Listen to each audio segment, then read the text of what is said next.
Jerusalem shooting, Israel proposes looser gun laws after attacks. Like the video and subscribe. We will continue to bring you hot news every day.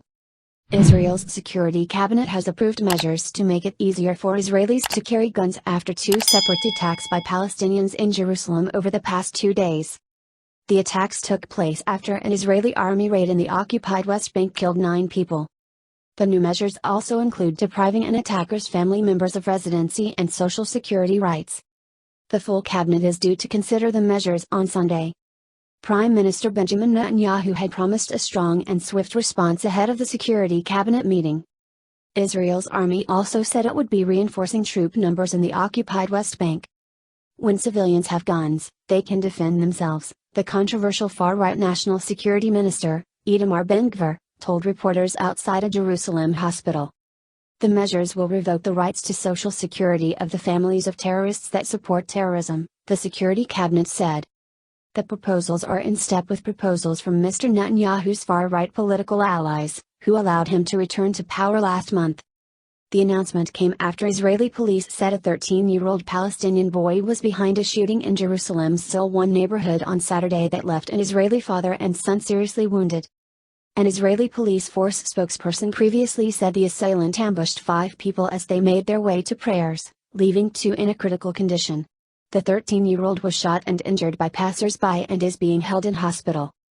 In a separate shooting on Friday at a synagogue in East Jerusalem, 7 people were killed and at least 3 more injured as they gathered for prayers at the start of the Jewish Sabbath. The gunman was shot dead at the scene. The man behind Friday's synagogue attack was identified by local media as a Palestinian from East Jerusalem. Police have arrested 42 people in connection with that attack. Israeli Police Commissioner Kobi Shabtai called it one of the worst attacks we have encountered in recent years. Palestinian militant groups praised the attack, but did not say one of their members was responsible. Mr. Netanyahu called for calm and urged citizens to allow security forces to carry out their tasks, while the military said additional troops would be deployed in the occupied West Bank. I call again on all Israelis, don't take the law into your hands, Mr. Netanyahu said. He thanked several world leaders, including U.S. President Joe Biden, for their support. Tensions have been high since 9 Palestinians, both militants and civilians, were killed during an Israeli military raid in Jenin in the occupied West Bank on Thursday. This was followed by rocket fire into Israel from Gaza, which Israel responded to with airstrikes. Since the start of January, 30 Palestinians, both militants and civilians, have been killed in the West Bank. Palestinian President Mahmoud Abbas suspended its security cooperation arrangements with Israel after Thursday's raid in Jenin. Friday's synagogue shooting happened on Holocaust Memorial Day, which commemorates the 6 million Jews and other victims who were killed in the Holocaust by the Nazi regime in Germany. Ukrainian President Volodymyr Zelensky condemned the attack, saying that one of the victims was a Ukrainian woman.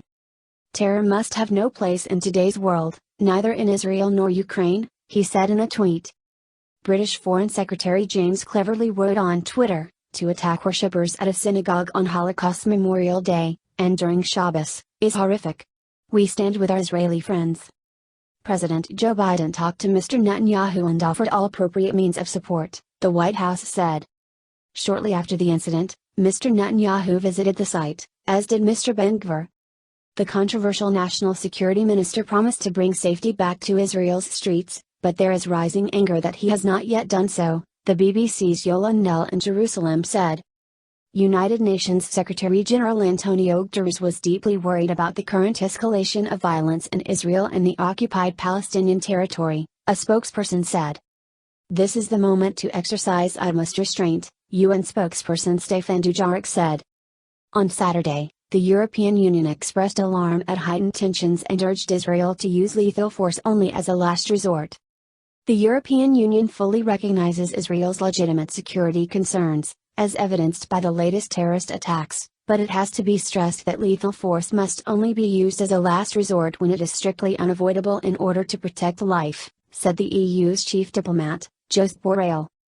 Israel has occupied East Jerusalem since the 1967 Middle East War and considers the entire city its capital, though this is not recognized by the vast majority of the international community.